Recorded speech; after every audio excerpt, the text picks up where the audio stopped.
में और जैसा खालिस्तानियों मैं की। माफी के साथ चाहता हूं, सरकार को अगर पता चला ये कार्रवाई हुई तो सरकार तो अपनी उपलब्धि बताकर घर घर पहुंचा दे 140 करोड़ देशवासियों को कि देखो ये हमने कहा, और कनाडा की सरकार पे अब हमारा इतना इकबाल है, भारत की बात को कोई अनसुना नहीं कर सकता, देखो ये कार्रवाई हो गई।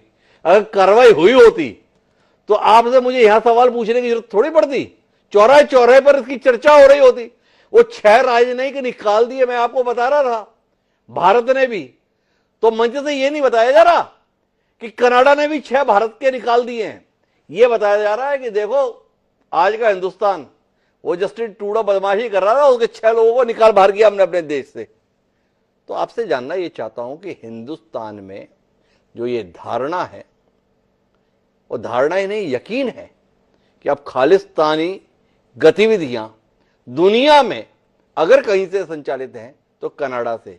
क्या कनाडा की सरकार इसे कहीं संजीदगी से लेती है कि हमारी क्या छवि बन रही है 140 करोड़ देशवासियों के बीच में?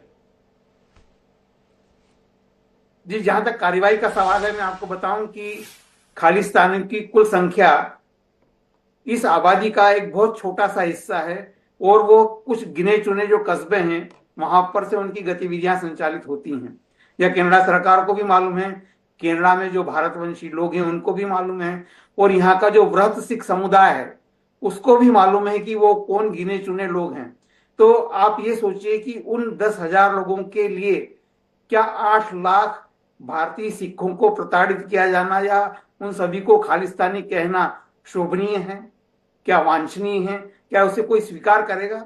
सिर्फ 5 से 10,000 से अधिक खालिस्तानी मानसिकता के लोग नहीं होंगे यहाँ पर उसके लिए पूरे 8 लाख सिख लोगों को बदनाम किया जाता है।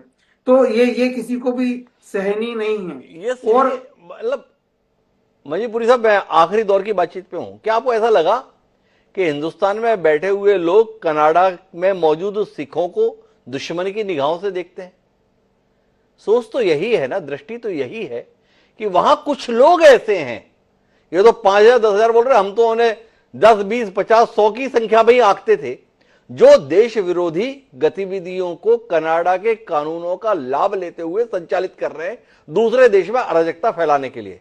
क्या कनाडा की एक लोकतांत्रिक मानव अधिकारों को समर्पित सरकार की जिम्मेदारी नहीं है कि वो अपनी धरती का इस्तेमाल ऐसी बेजा गतिविधियों को रोकने के संदर्भ में करे? और क्या यह भूमिका कनाडा की सरकार निभा रही है? वंजीपुरी साहब, आपका जातीय अनुभव। हिमांशु जी, आपने जो कहा, देखिए हमारा कहना है कि वो नहीं कर। धर्मपाल जी जो वहां रहते हैं वो कह रहे हैं कि वो कर रहे हैं, ये आपके रडार पे नहीं आ रहा।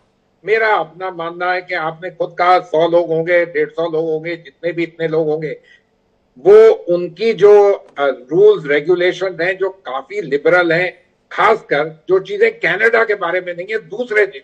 उन्होंने श्रीलंका के बारे में बताया, ईरानियंस, लेबनीज, अफ्रीकन कई कंट्रीज के लोग, उन सब चीजों के बारे में ये लोग अपने आप को प्राउड समझते हैं कि हमारे यहाँ there is freedom of expression. अपने बारे में नहीं बात करते लेकिन दूसरों के।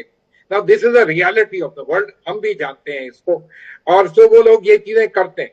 लेकिन मैं हिमांशु जी आपसे एक सवाल, अगर आप कहते हो कि ये सब जो हरकतें, ये सब चीजें हमारे यहाँ बिल्कुल खत्म हो गई, और मैं बिल्कुल मानता हूं कि ये खत्म हो गई, तो किसको प्रोत्साहित कर रहे हैं?